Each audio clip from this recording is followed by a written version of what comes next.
అదే RTV app వార్తల్ని క్షణాల్లో చదివే అవకాశం ఉంటుంది. ఒక న్యూస్ పేపర్, ఒక టెలివిజన్ ఛానల్ మీ చేతుల్లో ఎప్పుడూ ఉంటాయి. మండల్ జిల్లా సిద్దిపేట జిల్లా గత 2-3 సంవత్సరాల నుంచి కెనాల్ వర్క్ నడుస్తుంది. కానీ మాకు దగ్గరలో ఉన్న 2 కిలోమీటర్ల దూరం నుంచి కాలువ వెళ్ళిపోతుంది బయటికి. చెల్లాపూర్ నుంచి అటు పట్టుకొని కింద నీళ్ళు అగాధం పోతున్నాయి. 2 కిలోమీటర్లు మాకు దాటితే దాదాపు అంటే ఒక 100-200 ఎకరాల పొలం పడుతుంది. దాన్ని దృష్టిలో పెట్టుకుని అధికారులు మరి నిర్లక్ష్యం ఎందుకు వహిస్తున్నా తెలుస్తలేదు. మాకు కావాల్సింది అంటే మాకు 2-3 రోజులల్లో మీరు డే నైట్ చేస్తారా ఎట్లా మాకు సంబంధం లేదు. 2-3 రోజులలో మాకు ఖచ్చితంగా నీరు కావాలి.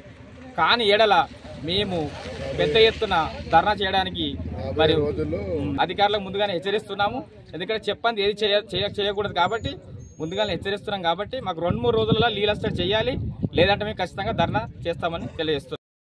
గత ప్రభుత్వం నీళ్లు తీసుకొచ్చింది. ఈ ప్రభుత్వము నీళ్ళుండి కూడా మాకు కన్నీళ్ళు అవుతున్నాయి. ఒక 50 మీటర్ల దూరంలో మాకు నీళ్ళు వస్తే ఒక 100 ఎకరాలు పొలం బారుతుంది. మల్లాయపల్లి, కమ్మరపల్లి, అచ్చమాయపల్లి, చీకోడు, పోతారం ప్లస్ దుబ్బాక, మళ్ళీ ఇవన్నీ విలేజ్లలో నీళ్లు మొత్తం వెళ్ళిపోతాయి. 7 కిలోమీటర్ల కాలువ అయింది. ఒక 50 మీటర్ల కాలువ చేయడానికి ఈ ప్రభుత్వం ఇంత నెగ్లెక్ట్ చేస్తుంది. తొందరగా మమ్మలను ఈ కాలువ పనులు తొందరగా కంప్లీట్ చేయాలని కోరుకుంటున్నాం. ఏఈకి చేసినా కానీ రెస్పాన్స్ ఇస్తలేడు. డిఈకి చేస్తే వేరే వాళ్ళ నెంబర్ ఇచ్చిండు. ఎస్సీ నెంబర్ ఇవ్వమంటే వేరే నెంబర్ ఇచ్చి ఒక హోదాలో ఉండి కూడా మాకు బాధ్యత తెలియకుండా చేస్తుండు అని చెప్పి. మరిన్ని వీడియోస్ కోసం ఛానల్ ని సబ్స్క్రైబ్ చేయండి. లేటెస్ట్ అప్డేట్స్ కోసం వాట్సాప్ ఛానల్ ని ఫాలో చేయండి. అండ్ లింక్ డిస్క్రిప్షన్ లో ఉంది.